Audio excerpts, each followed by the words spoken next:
If you want to build a nice compact PC to put on your desk, you usually end up choosing between smaller versions of typical tower cases or a selection of super compact niche cases from smaller brands that are usually quite expensive, and then especially if you're not in the US and live in the EU like me. Because if you want something like a Dan A4 or an Ncase M1, you also need to slap shipping costs and taxes on top of that price, and this is where this new Cooler Master NR200 comes in.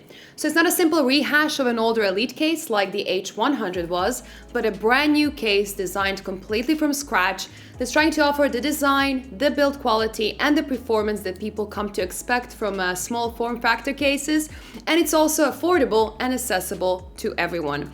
Now the base NR200 will cost you $80 or euros, and that will get you the mesh version with 2 fans, and the $100 NR200P will add a 3rd fan and a tempered glass side panel option and a PCIe riser cable, which in my opinion is actually quite a lot of extra value for just $20 more. Now you can get a black version or a white version like I have here. So yeah, let's check it out, see how it performs, and if it's worth considering if you're after a nice compact build. Let's go. This video is brought to you by ASUS and their ROG Zephyrus G15, an excellent thin and light gaming laptop that offers AMD's new Ryzen 4000 series mobile CPU, up to an NVIDIA GeForce RTX 2060 GPU, a 240Hz IPS display for that proper gaming experience, and over 8 hours on one battery charge. Get yours using the links in the description below. Now, it is pretty clear that Cooler Master is going after that simple design that has become popular in the small form factor space. Clean front, airflow focus with lots of ventilation on almost every side, and very minimalistic. It's a well-built case too, with metal on every side and a nice finish, leaving a very positive first impression, and those are very important. Now, I personally like the combination of white and the gray details, so you get a gray mesh on the top and matching gray feet, although if you want to, you can actually 3D print another set of feet in another shape or another color using designs that Cooler Master released on their website.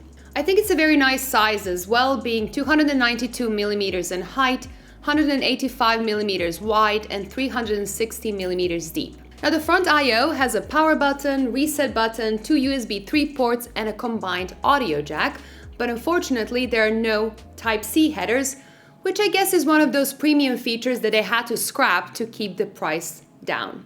All of the panels come off very easily by just pulling on them, and they do have a nice click mechanism and will sit firm enough and won't just open by themselves when pushed by cables. Behind the front panel there are 2 spots for SSDs, which will be your main storage options aside from any M.2 slots your motherboard has to offer. There are some hard drive options in theory, but I'm afraid they might interfere with most CPU cooling solutions. Now the NR200 comes with a 120mm and a 92mm fan by default, and the NR200P adds another 120mm fan to the top. The inside itself is pretty straightforward and very clean, with one pre-managed power cable leading towards the power supply slot in the front that will fit both SFX and SFX-L power supplies. For some small form factor enthusiasts, the goal is to get as much hardware you can into as small of a design as possible. And with its 18 liters, the NR200 is definitely on the larger side compared to some boutique cases. But that's actually one of the features Cooler Master really puts their focus on.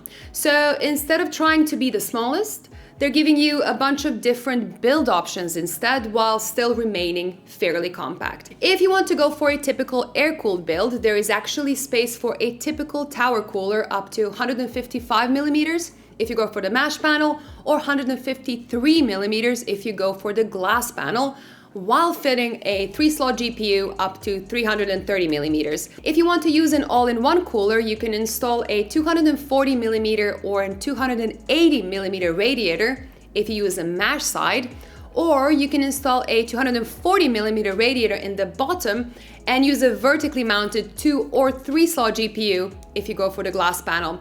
And in theory, you can even build a custom loop as well, using the space in the front for your pump and your reservoir. So yeah, I will say there are plenty of options for this case. Since it's trying to be an affordable option, I went for a reasonably simple air-cooled build, something that you could consider as a new PC builder. before you start spending a lot of money on fancy cooling solutions. But I also used some pretty powerful components to see if this case will perform well. So here I have an Intel Core i7-10700K on an ASUS ROG Z490i motherboard with 16 gigs of RAM, cooled by Cooler Master Hyper-212Black. For the GPU, I have an ASUS RTX 2080 dual graphics card, and all this is powered by Corsair's SF750 SFX power supply. Now do note that the Hyper-212Black is actually out of spec for this case, but it does perfectly well if you combine it with the mesh side panel. And unfortunately, it is 1 millimeter too tall for the Windows side panel. So it's gonna be fine for my temporary system here, but if you're building your own and you're going for the glass side, make sure that the air cooler is just a bit less tall. I do have to say that the NR200 is actually one of the nicest cases to work in, not just small form factor cases, but also cases in general. So they clearly looked at all the issues that you can face building compact systems and made it easier. For example, you can take the whole top off and easily connect the power cables on your motherboard or route the fan cables even after you installed your clunky air cooler. And for the GPU, you can just easily slide it in from the front. And if you need to add another PSU cable or you forgot to plug something under the GPU, you can just take the whole bottom off and work from there. Now, of course, it's still an ITX case and one with almost no space behind the motherboard, so you will have to spend a tiny bit of time routing the cables nicely on the inside, especially if you go for the glass panel and everything is visible.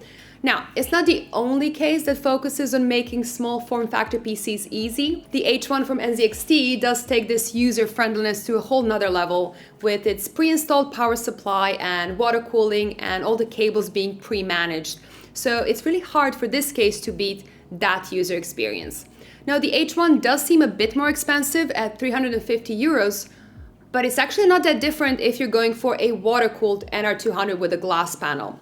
Now, the H1 only uses a 120mm radiator, so with the NR200, you have a bit more flexibility and you can use a larger water cooler paired with a more powerful CPU or even a large air cooler that's cheaper. So I would say both cases have their own advantages.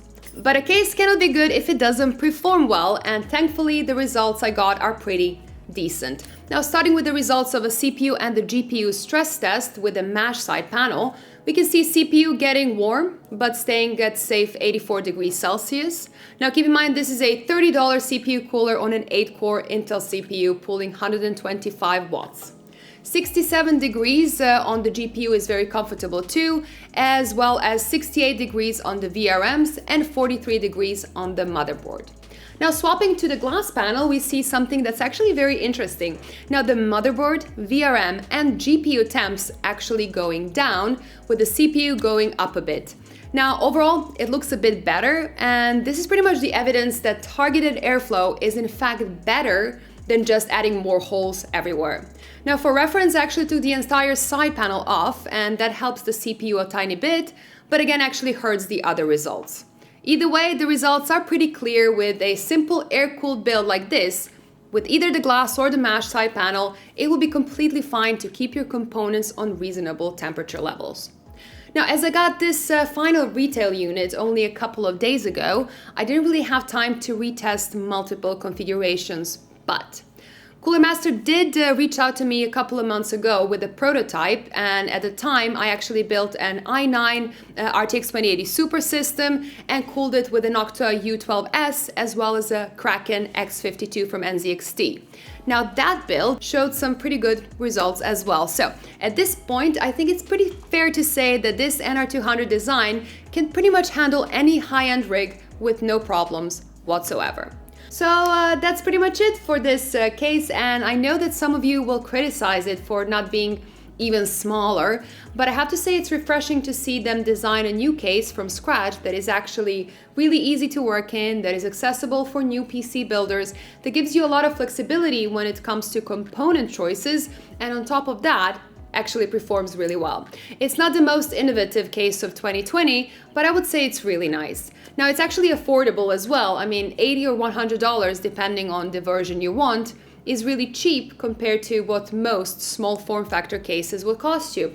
I can totally see this little case being quite popular, especially since Cooler Master products are often very easy to buy locally without having to deal with slow and expensive imports. Now that's it for today. Thank you so much for watching. Let me know in the comments down below what do you think about this case.